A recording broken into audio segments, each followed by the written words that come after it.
Well, good morning. Today is Tuesday, October 27th, and we are here for our morning devotion. And once again, using Bishop Schneeze's 40 Days of Fruitful Living. And we are on the section, just a reminder for risk-taking mission and service. And so he uses Matthew 25, verse 40, and from the Message translation, this is his guiding passage. I'll tell you the solemn truth. Whatever you did one of these things to someone overlooked or ignored, that was me. You did it for me. And so Bishop Schneeze writes, the covenant prayer, composed and adapted by John Wesley, invites complete humility and obedience to serving to God's service, asking God to work through us or to work around us and to take us to places and put us alongside people who we would never choose to serve ourselves. And so here's an excerpt from that covenant prayer from John Wesley. I am no longer my own, but thine. Put me to what thou wilt. Rank me with whom thou wilt. Put me to doing, put me to suffering. Let me be employed by thee and laid aside for thee, exalted for thee or brought low for thee. Let me be full. Let me be empty. Let me have all things. Let me have nothing.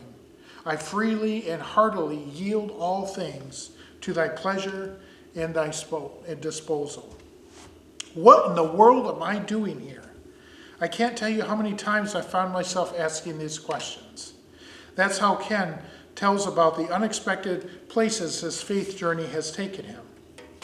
Ken is a medical technician in his mid-50s, a husband, a father, a tennis player, and a handyman. Ken worked with the youth group on a week-long housing rehab project.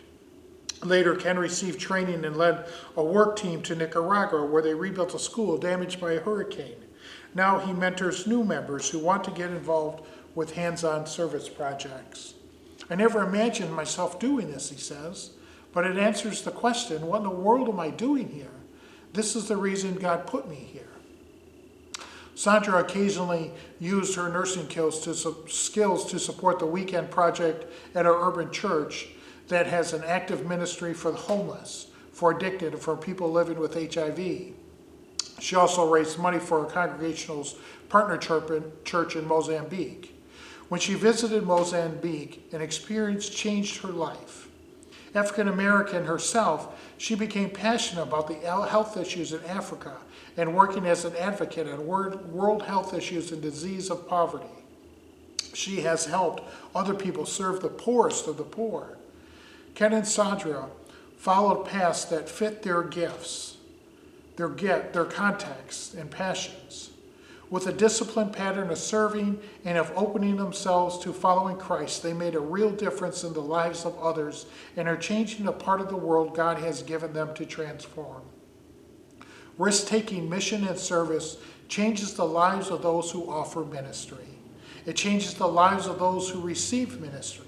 It changes the world as we share directly with God in the creating and recreating work that makes all things new. People who practice risk-taking mission and ministry understand obedience to Christ. Some things they do because Jesus would do it and invite them to do it. They go where Jesus goes. They improve on how a greater impact. They become progressively more strategic in their services, maximizing effectiveness and fruitfulness. They learn to serve. They saturate their work with prayer, finding strength, grounding, motivation, and calling for the relationship with God. Through serving, they discover God. Through God, they discover serving. Still, anywhere, anytime, it's never too late. And with continued cultivation and the passage of time, the difference we make multiplies the sense of satisfaction we experience deepens. When we answer Jesus' call, follow me, there's no predicting where we will end up. And so by telling these two stories, Bishop Schneeze is making this point that not only our gifts and our talents, which are God-given, can be used to affect people, in this case Mozambique or Nicaragua or wherever it may be, all those places that we go, but it also changes us. The acts of service that we do, the good works that we do, changes our hearts and brings us closer to God. And that's partly why we do this.